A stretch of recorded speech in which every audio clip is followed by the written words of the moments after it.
over halfway on the Tour of Hainan. We're on to stage 5, and this man is the man of the moment, Jakub Mareczko. 3 stage wins in succession. He's going for a record. He's looking for a record number of wins in 2017 from any professional bike rider. There are riders at the back of this group, and their only ambition is to survive, because it's been absolutely hectic all day.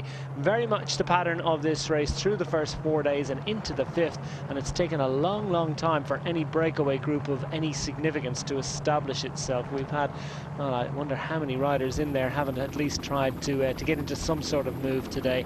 We've had groups of 20 plus up the road, with advantages of stretching just over half a minute. That didn't work. And now eventually, and literally just in the last 10 kilometers, a group of 4 riders has managed to knit itself together with 2 up the road, 2 chasers.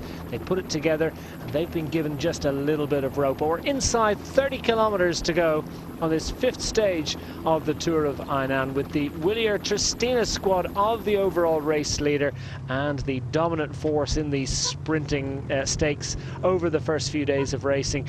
Jakub Mareczko controlling the gap as best they can. It's been furious race action. We've had the first 50 kilometers covered in much less than an hour, so it's been pretty much savage racing. The average speed for the race, I can tell you, through the first 4 days was 44.5 kilometers an hour, so they're not exactly hanging around on the roads of Hainan, the southernmost province of the People's Republic of China, and it is, as ever, providing us plenty of entertaining fare. They really love this bike race. It's the 12th edition.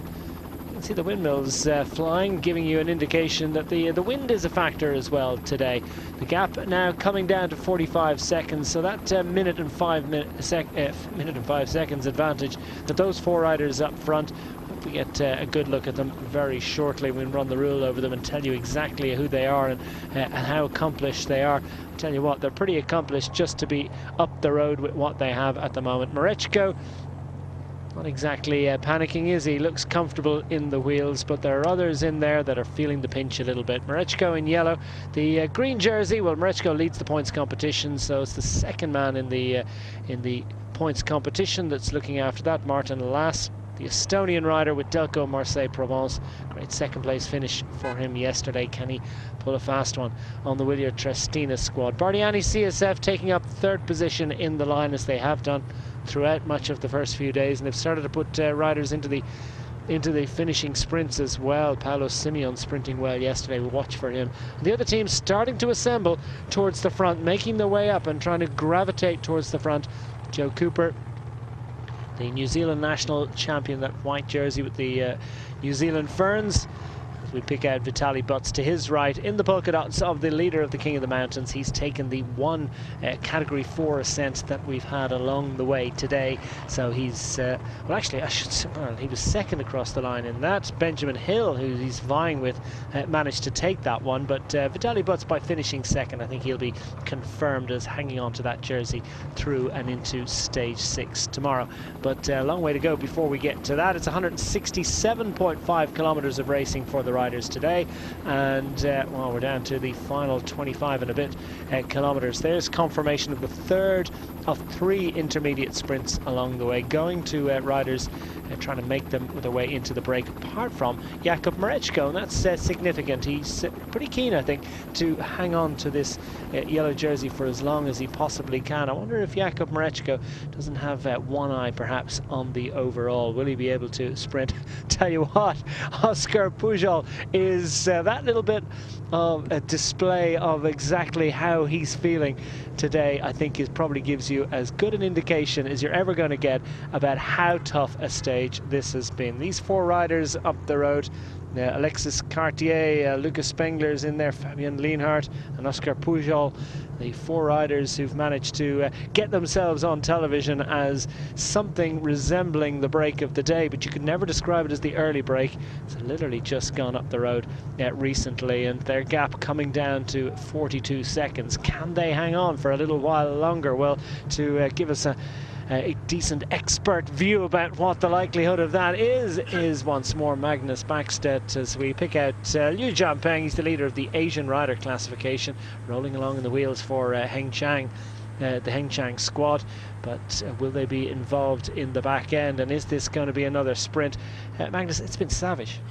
It certainly has been today. I mean, it took it well over 100 kilometers before we actually had a break that established itself somewhat, and seems to have been really hard fought for King of the Mountain points and intermediate sprints today. So it's not often that we see a race develop in this way, where we don't have a breakaway that goes up the road relatively early on in the day. But today has certainly been one of those days, and I think the four leaders here are certainly feeling the effects of having had to jump around, cover breaks, and try and establish breaks themselves for some time.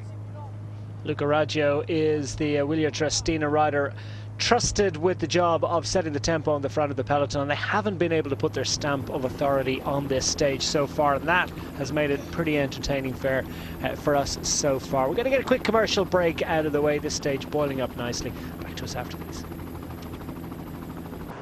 Well, there's a bit of a moment at the back of the peloton. We're just picking up pictures of these riders that have come to grief, and I think this is perhaps an indication of just how hectic the racing has been today. Riders really feeling the pinch, and a couple of riders down.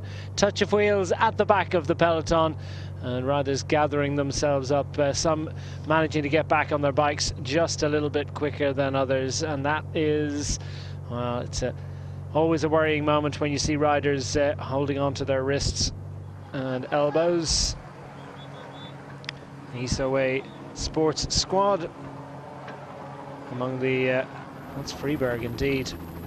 Michael Freeberg, who pushed hard to get into a break today, was fined 5th place yesterday, and would have been the man for Isoway Sports Swiss Wellness, along with Anthony Jacobo, that they would have been looking to for sprint honours later on. So it will be impressive, I think, if Michael Freeberg manages to get back into the peloton, because they're really charging along. 4 riders up the road. They've got 45 seconds of an advantage. The Wilier Triestina squad are allowing that gap to sort of maintain and just hold steady as best they can at the moment, but the peloton are pretty much lined out, so no one's getting an easy spin here by any stretch of the imagination. We're down into the closing stages of this fascinating 5th stage of the Tour of Hainan, heading from Danshu to Changjiang, and there is Freeberg, and I don't think, Magnus, he's going to get back in. No, I think there's very little chance of that happening. Certainly he's looking like he's pretty shook up, but there's a rider down there as well who's clearly taken a very hard hit, and that is never nice to see. Always a worry. Great to see that there are at least, well, there's 2 ambulances on hand here to attend to that rider from the attack team Gusto squad.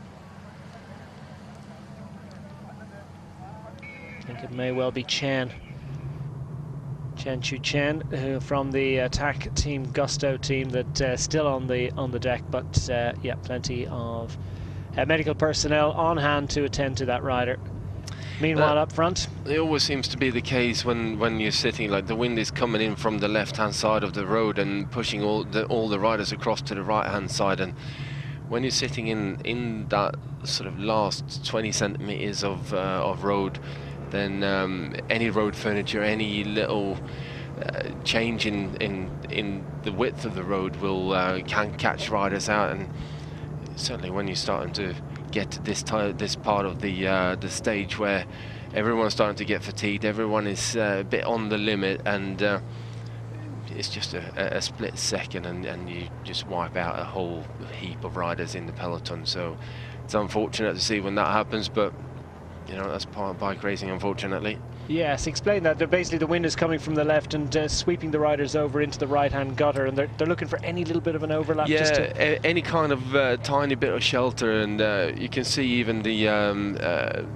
Delco Marseille rider here just putting his wheel up alongside the Wilier Triestina rider, and as soon as you got that will then push riders further and further and further into the towards the edge of the road, and you know, it's whatever comes up, then you're struggling to see it because you're kind of tucked away behind the rider in front of you, and I mean, we're still giving the guys a fair amount of road up at this sort of towards the front end of the peloton. The further back you get, the more towards the edge of the road the riders will end up. So it's not ideal. Yeah, not ideal. Difficult conditions for the riders, and that touch of wheels, that ensuing spill, indicating, I think, just what a tough day of racing it's been. Oscar Pujol at the back, just working his way up the line, second from the back, and plenty of gestures. Great to see Fabian Lienhardt. This is for the team Vorarlberg, who's a handy sprinter himself, 10th in yesterday's stage, and he's gone up the road.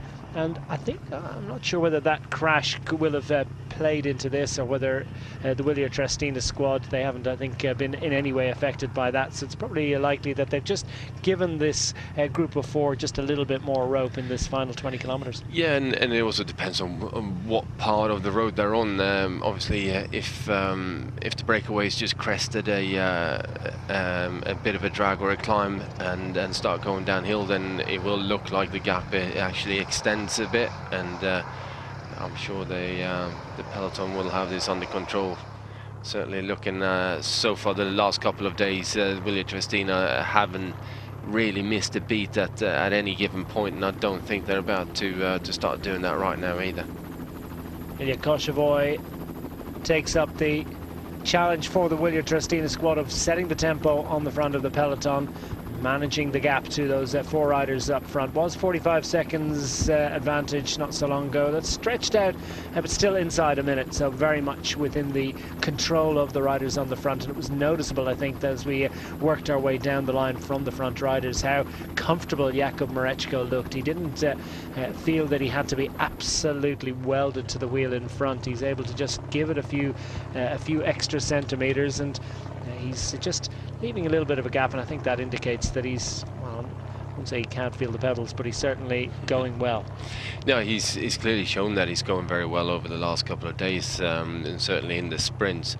But I mean, he's got his team there, and he'll dictate exactly where they put themselves on the road as well. So as the last man in a team, you'd always kind of steer your team towards the edge of the road. If the wind is coming from the left-hand side here, Mareczko would put himself on the very last couple of centimeters of road and tell his team to move over to make sure that he's got shelter but no one else gets it. So it tends to be, this type of riding is really uncomfortable. You never feel like you're completely flat out down the back in the bunch there, but it's just really uncomfortable all the time, and it tends to wear you down quite quickly. Inside 20 kilometres to go. We're heading towards Changjiang. It's going to be a crescendo finish. Two after these.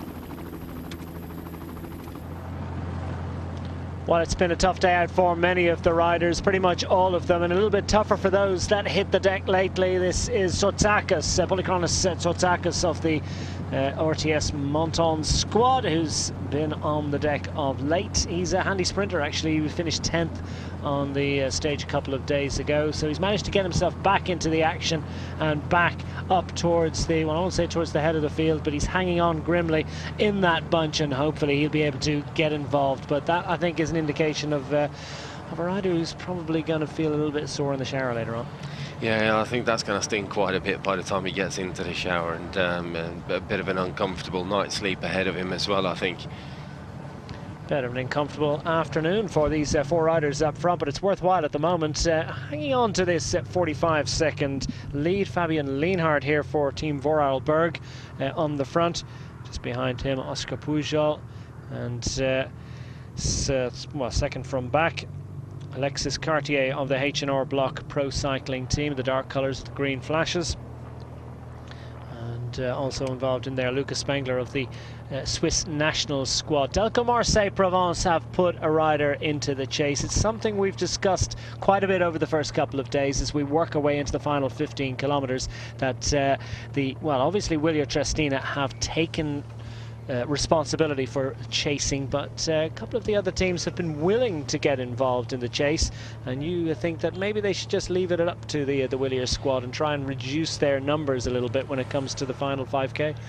Yeah, well, I think they need to try something and do something slightly different, just because so far Mareczko has been head and shoulders above everyone else in the sprint. So if he's got Juba with him as a lead-out man, as a last man standing, then I think Mareczko finds himself in a very good position however he does it, and Juba seems to deliver him quite well, although did mess it up on the first stage, where I think Juba didn't quite go early enough into the final corner. And today we do have a slightly more technical finish, although I wouldn't say it's super technical. We got a left-hand corner with about 2 kilometers to go, and then a right-hand corner with 1,200 meters to go, and then obviously a dead straight finish. So a couple of opportunities to get it wrong, but then again, the finishing straight is long enough for you to really, if you got a man with a bit of power, he can put you back into play again.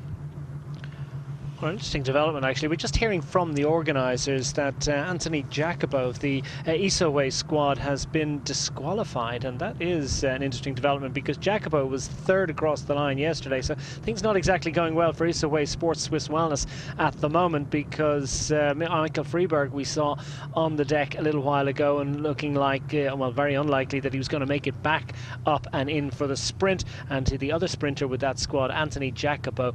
Unconfirmed reports, but coming from the official Twitter account at the moment, the leading group, indeed Anthony Jacobo, has been disqualified from Tour of Hainan. Yeah, interesting. I can't quite work out why that would be. The only thing that springs to mind is that he's been on the ground in that crash, and then been slipstreaming or getting towed by the car to try and get back into the race again.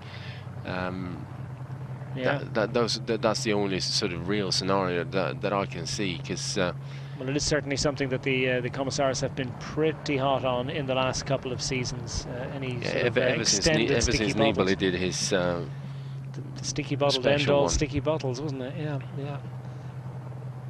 We've seen it this year. Some very prominent riders disqualified, and they generally take their medicine as well. I think there's an understanding that there's a wind of change about the methods employed in getting back into the bunch. That, though, is for all it's it's pretty much idle speculation at the moment. We don't know exactly why, but we do know that Anthony Jacobo has been disqualified, so that's one less sprint rival for Jakub Mareczko, and the Willier Trestina squad, the Delco Marseille Provence squad, will focus their attention, one would expect, on Martin Lass, although worth pointing out that Emils Liepens got up for 5th yesterday as well, so that was another squad not unlike Bardiani and one or two of the other teams that are managing to put more than one rider into the top 10 of the sprint, and that's something that is, I think, a source of mild exasperation to you. Well, I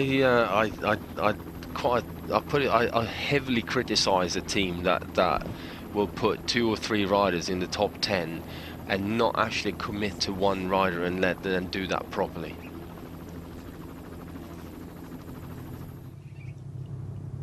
Lucas Spengler on the front of the 4-rider group into the closing stages of this 5th stage of the Tour of Hainan. Took a long time for this breakaway group to establish itself. They managed to get up the road, maximum advantage, 1 minute and 5 seconds. They haven't had even a minute for advantage for the majority of their time. Clear of the breakaway group, clear of the bunch that is, as the 4 up front continue to rotate, continue to set the agenda. Oscar Pujol and Fabian Lienhardt here on the front for the Vorarlberg. Lucas Spengler that we've mentioned, and Alexis Cartier of the H&R squad. He's 3rd in line at the moment, and they're working hard to try and maintain an advantage over a bunch that is stretched thin under the combined forces of the Willier Trestina squad, with a little bit of extra assistance from the Delco Marseille Provence team. While other teams can get involved, 12 kilometers remaining, working our way from Danchou, the city of poems, as it's rather lyrically termed. It's got about half a dozen different nicknames, all based around that theme, but the city of poems was Danchou was a stage finish yesterday. It was a stage start today. Now we're heading towards Changjiang. It's a tourist destination. Also got a pretty big nuclear power plant here. Contrasting focus of economic activity in this part of the world. I'll tell you what, this 4-rider breakaway group are doing a great job, because at this moment the Willier Trestina squad barreling along with Ilya Koshevoy, Alex Turin in the line again once more. We've seen Luca Raggio doing great work for them. And there's certainly no lack of effort going into the chase here, that's for sure. Yes, and they're having to chase with 11.2 kilometres to go, though, with just over half a minute advantage. You'd say it's odds on that they're going to catch that breakaway group, but then it's been such a tough day out for everyone. Yeah, it has been, definitely. No doubt that all of the riders will be feeling this, and for the majority of the stage, the peloton has been looking the way it does right now. Very strong out, and pace has been really high, and you know, it kind of tends to leave a bit of a dent in the in your body if you're sitting like that. Yeah, legs will be starting to soften up a little bit. This is a 9-day stage race. It's unusual outside. You know, you get plenty of 7 and 8 day races. 9 days is stretching it just about as long as it gets outside of the Grand Tours. No rest days either over the 9 days. No time trials. It's all about road stages, and it's very much a race of, I won't say a race of two halves, but of two types. There's sprint stages galore. They abound up until Friday's 7th stage, and that's got a couple of Cat 1 ascents, one of them coming relatively close to the finish, and that is pretty much the GC day. We've also got pretty grippy day on Saturday for the whoever emerges as the yellow jersey following that 7th stage. To try and defend that one, and into the final day of racing. Well, it should be a promenade for the yellow jersey, but I'll tell you what, it has got a little 4th cat climb as a sting in the tail. Looks like it's all up for the man from the H&R Block Pro Cycling team. Alexis Cartier has a little look behind. He's going to leave it to his 3 breakaway companions to continue to race on, try and defend this half a minute advantage. Well, Cartier really struggled to get past Buchholz when he'd taken his turn there, so I think regardless of whether that attack would have come there from Lucas Spengler or not, Cartier was pretty much on his limit of having done all that he could do today. Yeah, showed the jersey well.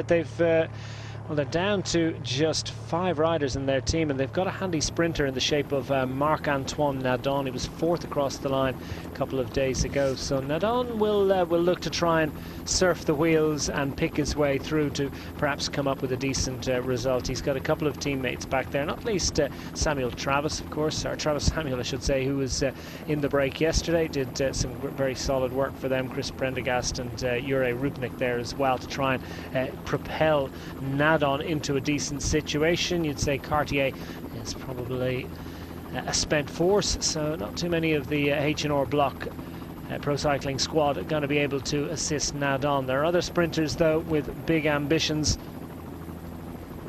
Martin Lass, we've mentioned, from Delco Marseille Provence. Aberasturi. And Aberasturi, how can we forget? Well, we certainly don't. The winner of the first stage. He also had a great 2nd place finish a couple of days ago. 8th across the line yesterday, and a 21st place finish on stage 2. So it's been a little bit up and down in terms of consistency, but still Aberasturi, with that great stage victory and a great 2nd place a couple of days ago, is surely one to watch out for into the final stages of this 5th stage of the Tour of Hainan. 3 riders still ploughing on regardless. The wind perhaps not in their favour, a little bit of a crosswind, but it's going to make it tough for the bunch. It's a bit of a cross headwind heading back in towards the finishing town until, well, round about now they're starting to sort of turn more towards a straight crosswind over the last sort of just under 10 kilometers or so. So it's definitely not easy for anyone in today's stage, whether you're out in the breakaway or whether you're sitting in the bunge. Those days when you have hours and hours and hours of just a bit of crosswind coming in and pushing you into that position where you haven't really got shelter anywhere. You feel like you should be sitting quite comfortably in the wheels and just kind of roll along, but somehow it just ends up hurting you quite a bit. That's the end of the workload for one of the, well, there's 2 of the Villa Cristina riders who've come back in now, starting to feel the aftermath. Luca Raggio is one of them. We saw Raggio on the front of the bunch quite a bit already this afternoon. He's done great work. He'll try and surf the wheels and maybe just come back for one final push inside the final 5 kilometres. But well, even if he doesn't, it's been a superb effort from the Italian rider with the Willier Trestina team. Down to 30 seconds. Still plenty to chase for. Pujol, distinctive beard, just scrolls through to the back of the bunch, but our back of the breakaway group. Lucas Spengler, well, absolutely flat chat for these riders. Spengler, 23 years of age, the Swiss rider, Swiss national squad in here, but all these riders racing with different teams throughout the year, and he's with the Pro Continental WB Verin Classic Quality Protect squad.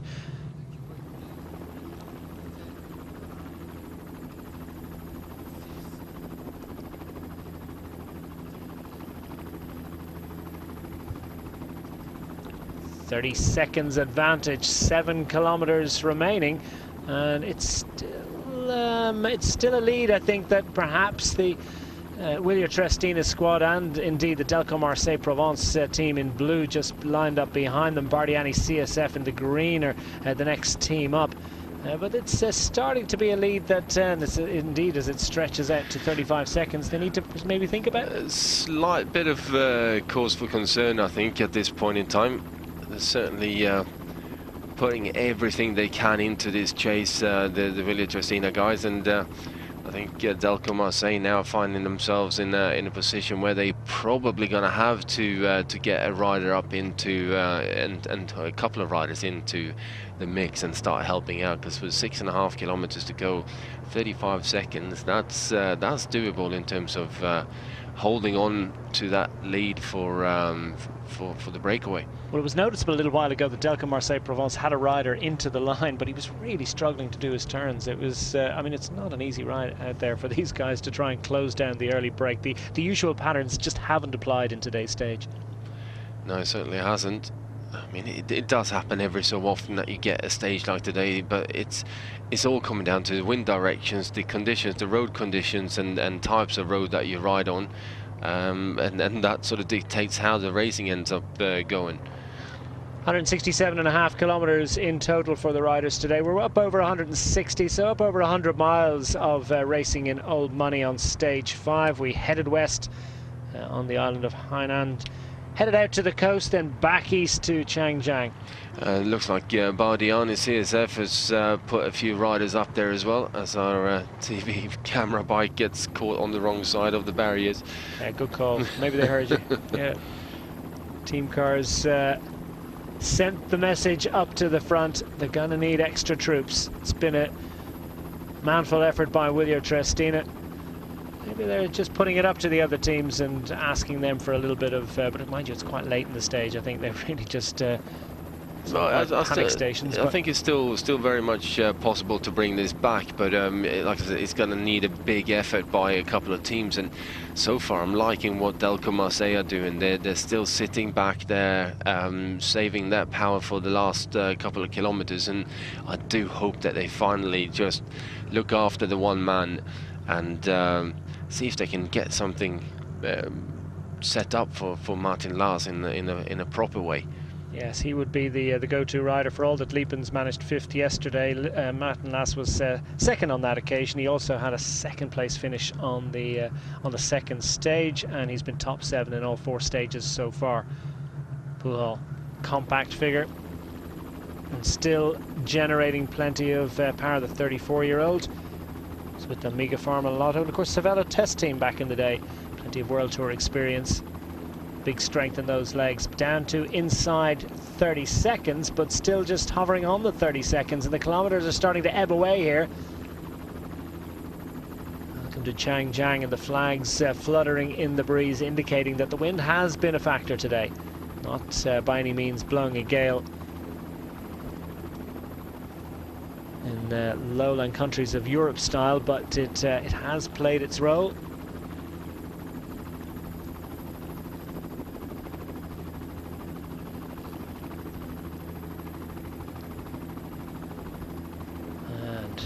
wait with bated breath. What's happening out on the roads as we come into the suburbs of Changjiang? The buildings will start to perhaps provide a little bit of shelter, but then of course they can change the characteristics of the wind a little bit. Bardiani scrolling a rider through to the front. That's Zardini working his way up the line. Yeah, the interesting bit is here though for Willia Trestina that they only got 2 riders left with Mareczko, so Zupa is clearly not going to want to do too much work if he can avoid it. So that's why I think Bardiani has seen that if we're going to bring this back, we really need to commit a few boys to chasing. Well, I think they just might do it. Let's not nail our colours to the mast completely and bet the house on it, but Fabian Lienhard here on the front, Oscar Pujol just behind him, and Lucas Spengler taking perhaps the last swig from his bidon. He'll put it back in its bottle cage, but down to the final 3 kilometres, these riders could be lining it up for the finish.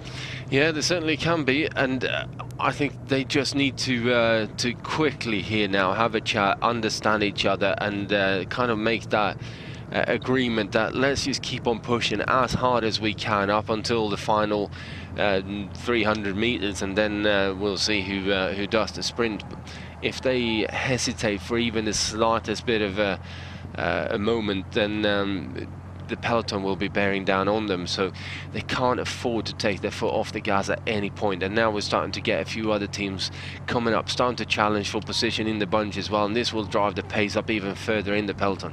So this is where suddenly the bunch finds impetus as the washing machine effect, as Magnus likes to call it, starts to play its role in the closing stages down to the final 2 kilometres. What is the gap? The ticker hasn't been incredibly reliable, so is it quite a bit less than half a minute? If it's sitting on a half a minute, these riders surely have a great chance. Lucas Spengler on the front, just behind him in the black and yellow colours, that's Fabian Lienhard. Watch the yellow helmet for Lienhard, the black helmet for Oscar Pujol, and that distinctive beard. Of the 3, well, Fabian Lienhard has a decent sprint finish. He's top 10 finishes already in the top 4 in the first 4 stages.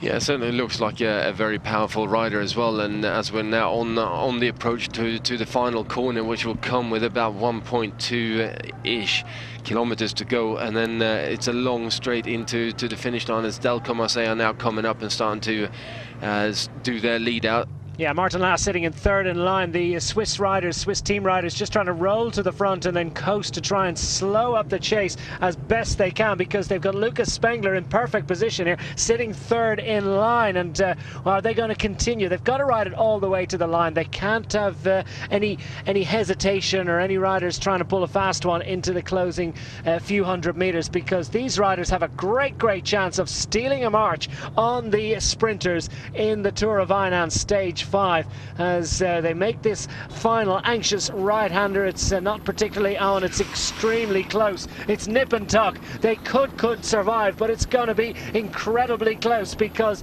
that bunch are charging along and they're going to close several seconds when they finally arrive into the sprint. It's Delco Marseille Provence on the front of the bunch behind. Meanwhile, Pujol is looking for effort and he's not going to get it. 800 meters to go. They need to continue to ride all the way to the line. Spengler realizes great chance of a top 3 finish here in line, but surely Delco Marseille Provence, as they wait to launch, are they going to catch? This is going to be the closest of the closest finish. Fabian Lienhard rolls to the front. They're inside 500 meters to go. Their hearts are surely going to be broken here. Willia Trestina in perfect position to launch Jakub Mareczko. He's sitting 2nd in line behind Jukka Jupa, and Mareczko ready to go. Inside 300 meters to go now, and they're about to be caught in the closing stages. Their hearts are broken. Great breakaway effort. The 3 riders are not going to make it. It's a long run to the line for Jakub Mareczko. Can he hold them off? Here comes Martin Lass in the green jersey. Mareczko in yellow is going to get another one. Mareczko just about hangs on.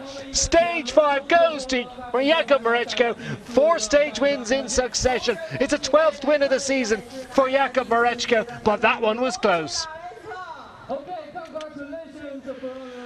Wow, that was certainly an interesting final couple of kilometers there, and I gotta say, a great job again by Willia Testina, they kept their cool. Certainly Jupa is doing an awesome job leading Mareczko out, and it was just so cool and calm and collected. Just stayed back and waited for the right moment.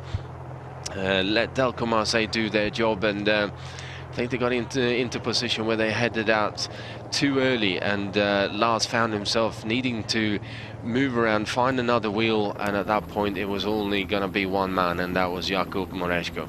Well, they're all shaking their heads after that one. That was a savage stage. They left it just about as late as they possibly can. Jakub Mareczko, well, he's acting like that was all too easy. I tell you what, the final finishing sprint was, I won't say it was a slam dunk or just knock it out of the park job, because that one was certainly the hardest fought victory of the week so far for Jakub Mareczko.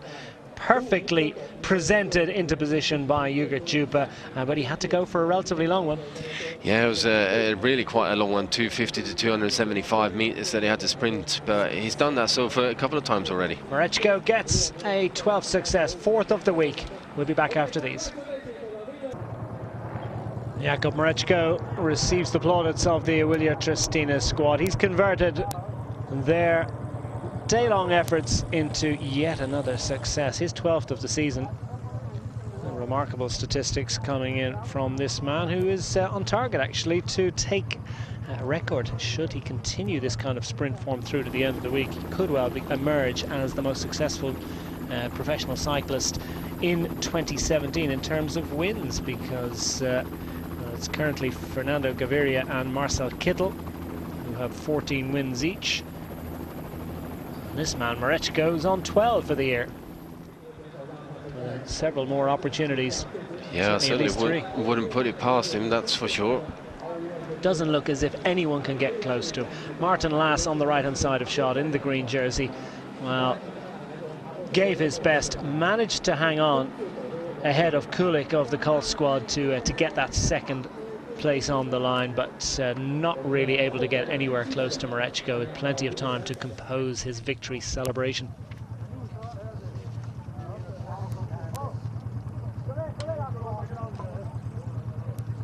Well, a well-earned shower. It's been hot work. Thumbs up for one and all. Ilya Koshevoy, one of the big engines with the Willia Testina squad in the closing stages, indeed throughout. There's confirmation of the 5th stage of Tour of Hainan, with Mareczko getting a 4th victory ahead of Lars Kulik. Marc-Antoine Nadon getting up for 4th, great effort from him. Paolo Simeon for Fardiani's squad. Sheehan Maestri, Benamuda and Rupnik ending out the top 9. And it's going to extend Jakub Mareczko's advantage at the front of the general classification standings as well, because it's another 10 seconds added, so he's stretching another 4 seconds clear of Martin Lass. And each and every one of these bonus seconds, can Mareczko climb? It might be a bit of a stretch to imagine it, but Mareczko has got that 4th victory of the week.